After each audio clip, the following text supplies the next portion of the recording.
મુંબઈ ખાતે ડોક્ટર જિજ્ઞા દેસાઈ દ્વારા 3 માર્ચે વુમન એચિવર્સ એવોર્ડ 2024નું આયોજન। નારી શક્તિને ઉજાગર કરવા માટે સમગ્ર ભારત દેશમાં 8 માર્ચ મહિલા દિવસની ઉજવણી કરવામાં આવી છે। ત્યારે મહિલાઓ સક્ષમ બને તેવા ઉમદા હેતુથી પોતાના એનજીઓના માધ્યમથી ડોક્ટર જિજ્ઞા દેસાઈ દ્વારા એક નવી દિશા ગુરુકુળ ફાઉન્ડેશન દ્વારા 3 માર્ચના રોજ મુંબઈના અંધેરી ખાતે ભવ્ય વુમન એચિવર્સ એવોર્ડનું સુંદર આયોજન કરવામાં આવ્યું છે, જેમાં બોલિવૂડ અભિનેત્રી, અભિનેતાઓ, રાજકીય આગેવાનો, સામાજિક કાર્યકરો સહિત જનજાગૃતિ તથા સમાજના હિતના માટે હર હંમેશ બુલંદ અવાજ ઉપાડતી આજની નારી શક્તિ સહિત મહાનુભાવોને વુમન્સ એચિવર્સ એવોર્ડ 2024થી સન્માનિત કરાયા। Bureau report Vallabhbhai Rathod limited. આપનો પરિચય આપજો અને જિજ્ઞાબેન જે એવોર્ડ સમારોહ કરવા માંગે છે એના વિશે આપનું શું મંતવ્ય છે?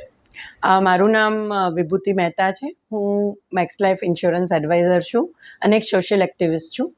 જિજ્ઞાબેન સાથે હું આજે ઘણા વર્ષોથી અમારી બેની ફ્રેન્ડશિપ છે, પણ જ્યારથી અમે લોકોએ આ એનજીઓ ગુરુકુલ એક નઈ દિશા ફાઉન્ડેશન સ્ટાર્ટ કર્યું છે ત્યારથી અમે લોકો સાથે છીએ અને અમે લોકોએ આવા 2-3 અવોર્ડ ફંક્શન્સ કરી ચૂક્યા છે જે ખૂબ જ સક્સેસ રહ્યા છે।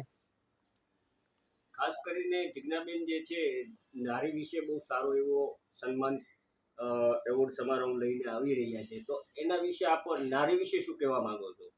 નારી વિશે તો એવું કહેવા માગું છું કે અમારા મુંબઈમાં અને શહેરોમાં તો એવી ઘણી જ નારી છે જે અલગ અલગ આવી રીતે અવોર્ડ્સ ને અચીવમેન્ટ્સમાં અવોર્ડ્સ લેતી હોય છે, અમારી સાથે જોડાયેલી છે।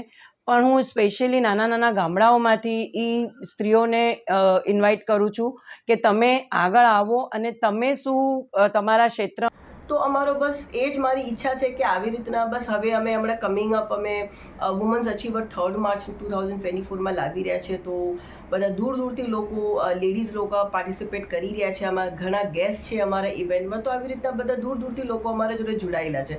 તો હું તો આ મીડિયાના થ્રુ એ જ કહેવા માંગીશ કે જે બી બધા જોઈ રહ્યા છે તમે બધા આવો, વોલેન્ટરી અમારા એનજીઓ જોડે જોડાઈ શકો છો, તમારે વોલેન્ટરી સર્વિસ આપી તો બી જોડાઈ શકો છો।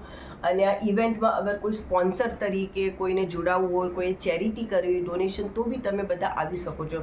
અને મારે બિફોર એન્ડિંગ માય ધીસ મારે બધાને થેન્ક યુ કહેવું છે। અમારા જે આ મીડિયાના ભાઈઓ જે બધા આજે મારું ઇન્ટરવ્યૂ લઈ રહ્યા છે, દિનેશભાઈ છે ને એમની જે આખી ટીમ છે, એ બધાને મારે થેન્ક યુ કહેવું છે કે તમે આટલો ટાઈમ કાઢ્યો અને અમને સપોર્ટ કરી રહ્યા છો, અમારા એનજીઓને સપોર્ટ કરી રહ્યા છો।